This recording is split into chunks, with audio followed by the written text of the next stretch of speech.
At some point in 2021, I read this essay by Courtney Martin called The Unbearable Beauty of Parenting. It's an essay about her children and the small, seemingly mundane moments that feel overwhelmingly beautiful. Martin describes this experience of loving children as what the Celtics call a thin place, where the veil between the mundane and the sacred grows thin. She writes, "Part of the feeling in my chest is something else, though. Unbearable beauty, I'll call it. I feel like I'm on drugs all of a sudden, intensely aware of how much we take for granted every single day. And I really mean unbearable. Have you seen the gray-green forest that is my daughter's eyes? What the hell? Have you seen the breath go in and out of my other daughter's lungs? Her little heart beating, beating, beating? The way she laughs when our neighbor Dave scoops her upside down? How is it possible? I am having a hard time even writing this paragraph because when I get in touch with it, the real depth of the gift I've been given, I feel overcome. Parenting is a portal in this way. Ironically, it plunges me deeper into the Sisyphean cleaning and administration and monotony and worry like nothing else, but it also delivers me in these moments into transcendence." I'm not a parent, but reading that essay still makes my whole body fill with big, watery emotions. I know this feeling. Just this year, I felt myself there at the thin place. I felt it when I watched my beautiful cousin perform a song she wrote with her boyfriend at a backyard concert. The song is about her dad, and every time I hear her sing it, I cry a mix of tears that at once are both happy and sad. I feel nostalgic, heartbroken, homesick, and alive. Something about that night in particular felt special. Maybe it was the October air, or that this random backyard transported me somewhere closer to the fairies. Maybe it was just the garden lights. I felt like myself that night. I listened when people talked and danced when I felt like it. I wore pants that fit just right and didn't squeeze my waist too tight. I think this is a theme of 2021 for me, which was learning to become more myself and shedding the expectations of what everyone else wants for me. I feel like I had the opportunity this year to become more whole and less fragmented and less scatterbrained. And on this night in particular, I think I felt just so present, more present than I felt in years.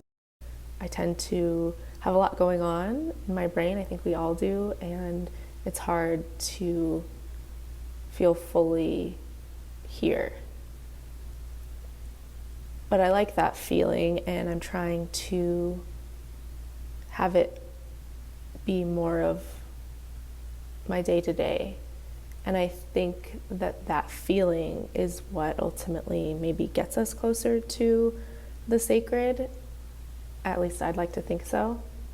It's like not something that's really difficult to attain. It's just about being who you are and being present in the moment, right here and now.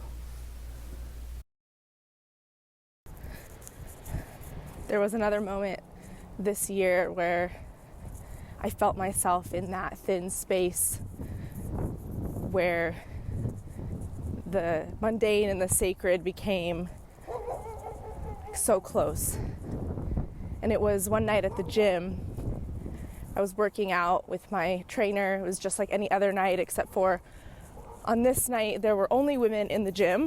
There was a high school girl who is like a high school athlete, and she started trying to flip this massive tire by herself. Usually when we flip the tire, we do it in pairs or even in groups of 3, but she tried it on her own. And she tried several times and didn't get anywhere close. I guess she was kind of close.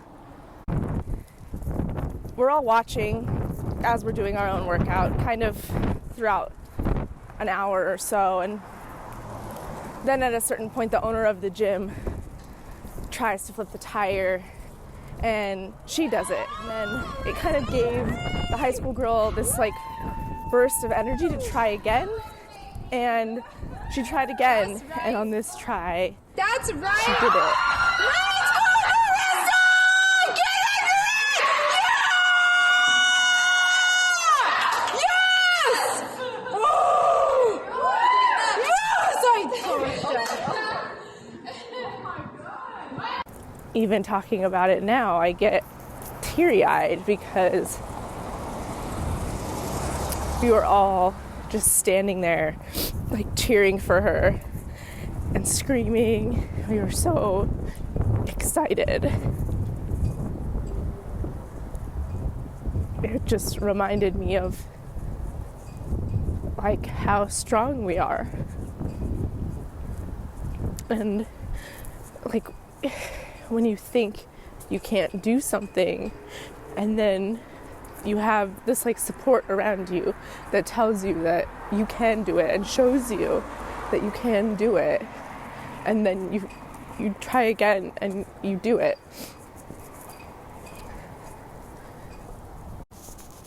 So yeah, lifting heavy things, I guess, can make me really inspired.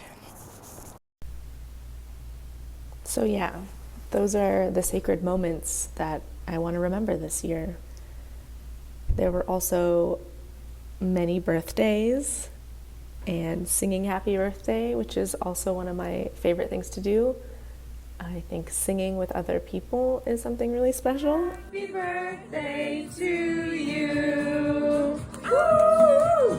Yeah, girl. Oh, goodness. There were also a lot of birds and whales. I tried pole dancing. I got a lot better at cooking. I went to therapy and started making art again.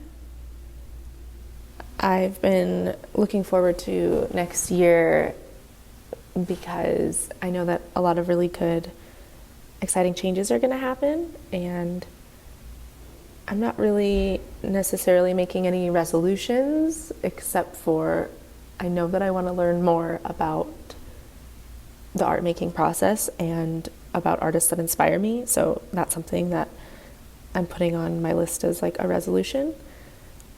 But other than that, I wanted to kind of set a phrase or a mantra for the next year, and immediately what came to mind was soak it all in.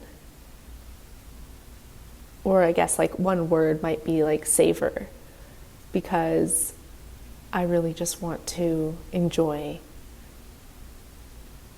all of 2022 and savor each moment. So yeah, 2022, soak it all in.